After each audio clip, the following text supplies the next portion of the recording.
FSRU가 정해진 위치에서 벗어나면 구조물 아래 설치된 프로펠러가 돌아가기 시작한다. 제 위치를 찾아가는 것이다.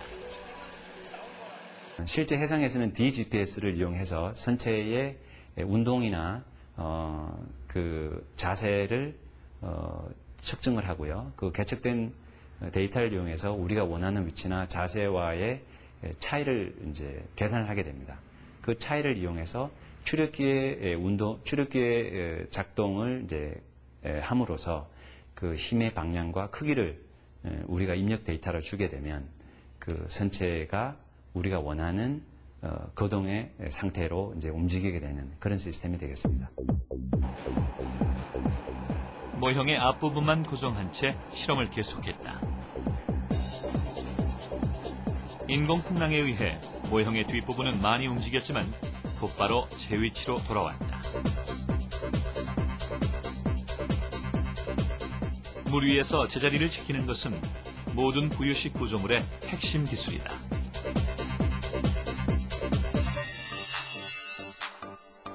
그런데 인공섬은 이런 핵심 기술과는 별도로 또 다른 중요한 기술들이 필요하다.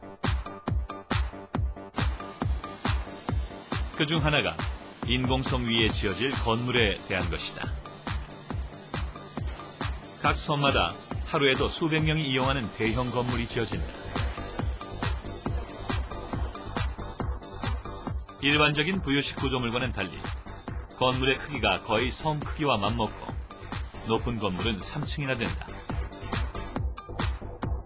처음 설계 단계부터 건물의 안전성이 중요한 문제였다. 해상 구조물이라는 거는 흔들리는 것 위에다 집지는 거랑 사실은 똑같습니다. 그래서 생긴 거는 보통 건물과 똑같을 수도 있고 별 달라 보이지 않지만 밑에가 이렇게 흔들리기 때문에 전통적인 건물을 짓는 방식하고는 그 기초를 만드는 방식들이 아주 다르죠. 가장 큰 건물이 들어설 1섬의 건축 현장. 건축물의 철골 구조가 특이하다. 기둥이 마치 인체의 관절처럼 꺾여 있는데 이 부분이 건물이 흔들릴 때 충격을 완화해주는 역할을 할 것이다. 하부 구조체랑 만나는 방식들을 전통적으로 강접합이라고 얘기하는 단단하게 접합시키는 방식이 아니라 유연하게 접합시키는 방식을 택합니다. 그래서 기둥이 하부 구조체랑 만나는 부분들이 핀으로 접합이 되어서 어느 정도는 흔들리게 만들어줘서 그 충격들을 완화하거나 흡수하는 작용을 하게 되죠. 안전에 신경 써야 할 곳은 건물뿐만이 아니다. 인공섬은 여러 개의 다리로 연결되어 있는데 다리도 부유식 구조물이다.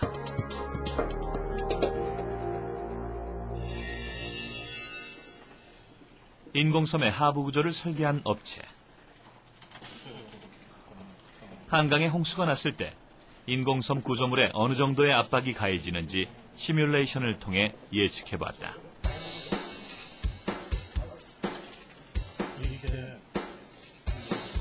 붉은색으로 보일수록 압박이 심한 것을 나타내는데 1섬에서 2섬으로 넘어가는 다리가 있는 곳이 붉은색으로 표시됐다.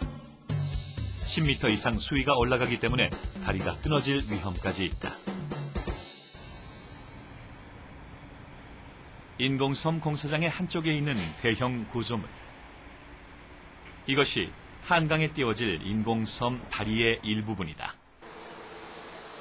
일반적으로 다리에 사용되는 철골 대신 특이하게 콘크리트가 사용됐다. 내부에 빈 공간조차 없는 콘크리트 다리가 어떻게 물 위에 뜰 수 있는 것일까? 인공섬의 다리를 10분의 1로 축소한 모형을 수조에 띄워봤다. 놀랍게도 이 모형 콘크리트는 쉽게 물 위에 떠올랐다. 그렇다면 다리에 무게가 더해지면 어떤 변화가 있을까?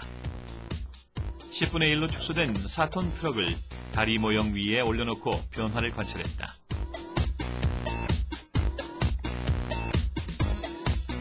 트럭을 올려놓은 쪽이 조금씩 가라앉기는 했지만 큰 변화는 없다.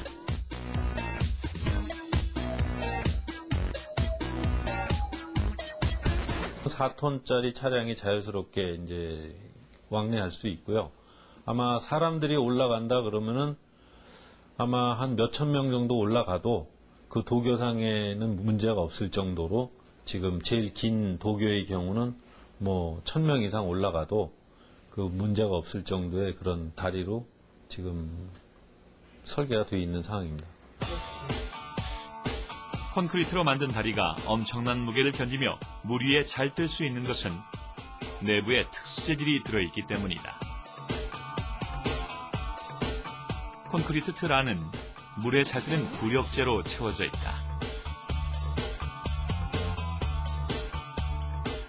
인공섬에 사용된 다리의 또 다른 특성은 하나로 연결되지 않고 여러 조각으로 나뉘어져 있다는 것이다.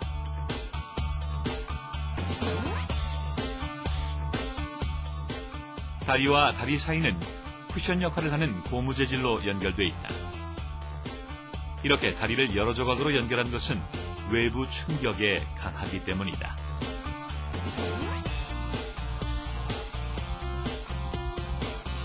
수해가 일어났을 때 충격에 의해 다리가 파손되거나 끊어질 수 있는데 이 같은 상황을 대비한 것이다. 피난을 하게 됩니다. 도교를 철수를 하게 되는데 그랬을 때 원래 본섬에다가 저희가 그 도교를 그 같이 일체화시켜서 묶어놨다가 평시에는 다시 그 도교를 다시 펼쳐서 사용을 하게 되는 그런 시스템으로 되어 있습니다. 홍수 같은 천재지변이 있을 때 인공섬의 다리는 모두 분리된다. 분리된 다리는 연결된 인공섬에 장착되어 3개의 인공섬이 따로 떨어지게 된다.